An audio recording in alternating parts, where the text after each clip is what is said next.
Hello guys, M.V.K here, coming to you again. How's everybody doing out there? Welcome back to Characters Why I Like Them Series 3.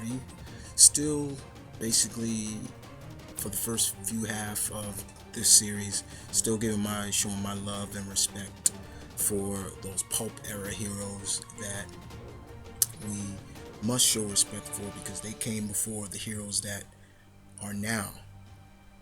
They are the ones that paved the way. And this time around, I'm talking about the one, the only Zorro. Uh, Zorro, guys, is pretty much the most famous swordsman in comics and film, comics, wherever you want to take it from. Zorro is that character that truly is beloved. You know, he's a character that, even though due to his public domain, he's a character of public domain, his history often changes, but his origin, regardless of that, follows pretty much is the same. Now, first and foremost, I have to give respect to the person that created the character. Zorro was created by a person named Johnston McCulley, and he originally debuted in a print called back in 1919 called "The Curse of Cabistarano." Rano, yeah, I'm saying it right. He didn't make his comic debut until four color issue. I wrote that down. Four color number 226. There we go. 28, excuse me. But pretty much, the character has, like as always, has gone through a couple of changes. But like I said, the origin has pretty much been the same. The secret identity of Zorro has always been Don Diego de la Vega, and he pretty much became Zorro to avenge the helpless, to punish the cruel politicians, and aid the oppressed.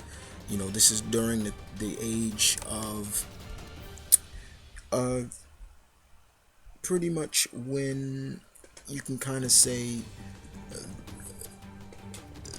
the West was the West, or when you know uh, it was still pretty much California was known as Pueblo Los Angeles.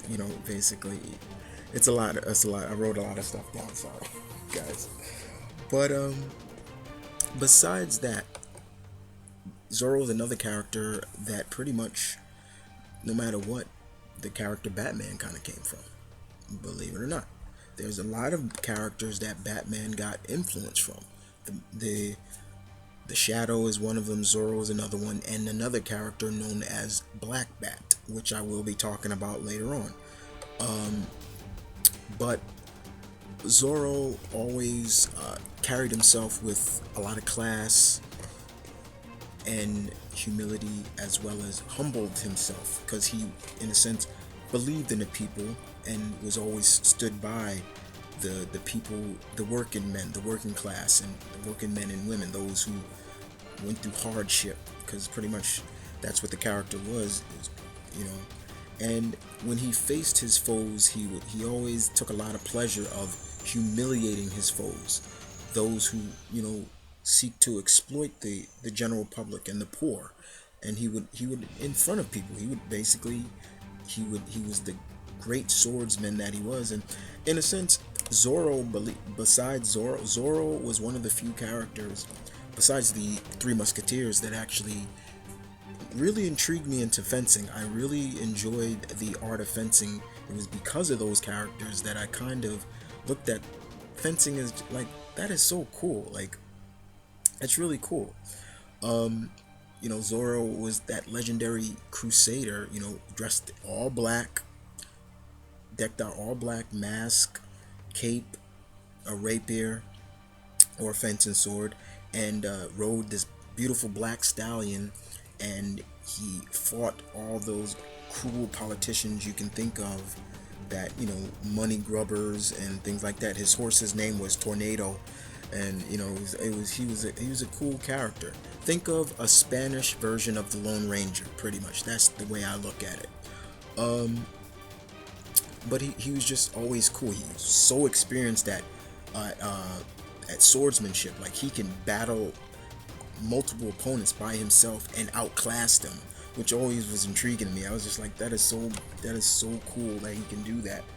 Because when you look at fencing, fencing is not easy. It looks so hard, but people like Zorro, he makes it look so easy. And when he defeats his opponent, what does he do? He writes the Z on someone's chest or wherever. But you never see him kill anybody.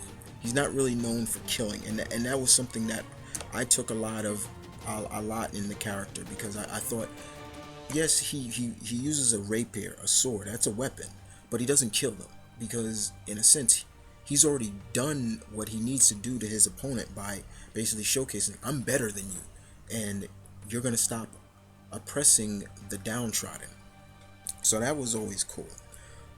But besides that, Zorro has been around in the art of cinema for years. And we're talking years. I'm talking to not just American films, but European films, television, Mexican films. I believe he goes back to the 1920s, pretty much.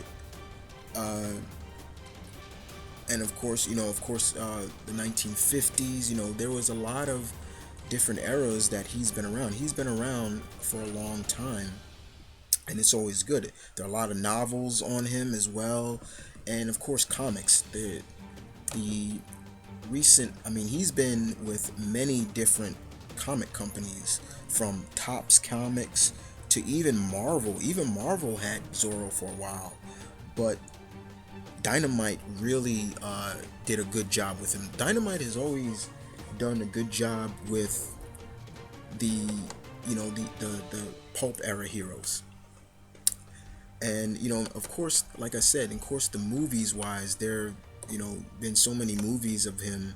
The last one pretty much was the ones that were done by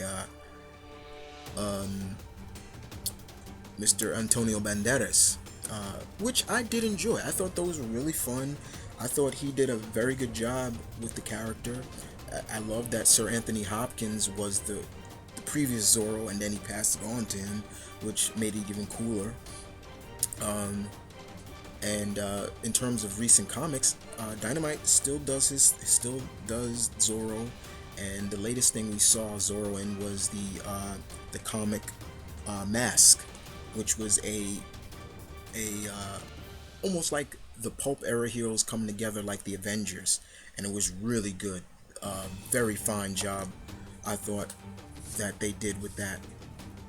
But we haven't seen Zorro in a while after the last, like I said, was Antonio Banderas's movies. But I do think Zorro could be used for another upbringing, to give some of the people that may not know this character a little education on the character, whether it's a TV series like from back in the day, like Disney used to do, but here's the thing, I thought I need to say this, because before I thought there weren't going to be any more Zorro, but it seems that pretty much Sony wants to reboot the character, but what Sony wants to do is go grittier, grim with the character, in the same aspects that Christopher Nolan's did with his Dark Knight, his Batman run. And I did a piece on it earlier about this. I'm not really feeling that. I don't think Zorro is needed to be grim and grim and dark even though the character dresses in all black, but it's not needed to be dark. I mean, even when you take the Antonio Banderas movies, there were some killings. He killed the man that killed his brother, but after that, it really was more of the classic fun-loving Zorro that we all loved. And pretty much sometimes there's certain characters you shouldn't change, and Zorro's a character that doesn't need to go grim and dark just to sell. Now I know from what they've saying is that it's almost in a sense because of how the Lone Ranger did, the last Lone Ranger movie did. They, you know, I still feel that, okay, so the Lone Ranger didn't sell well, but going dark and gritty is not always needed, and that goes for Zorro. But Zorro's a great character. I love the character, and I would look forward to seeing more of him being broadcast on the small screen or on the big screen. Doesn't matter. But portraying the character right and properly is needed, and going grim and dark isn't needed. But he's just a character that you have to love and respect. Even if you aren't really big into swordsmen, you have to respect him for where he came from and where he put his niche in those heroes that came after him. He was pretty much, in a sense, one of those founding fathers, especially for swordsman heroes. You know, never had powers. He doesn't have powers. He's just all skill. And that's something that I love about Zorro. But other than that, guys, I hope you guys enjoyed this. And for all you guys out there, you tell me, what do you think about Zorro? Do you like him? Do you hate him? Just give me your notion on this. But I move on to the next 4 characters why I like them. And I'll see you guys next time. And this is Mount Vernon Kid saying peace, one love, stay tuned, keep it real, guys. As always, you guys take care.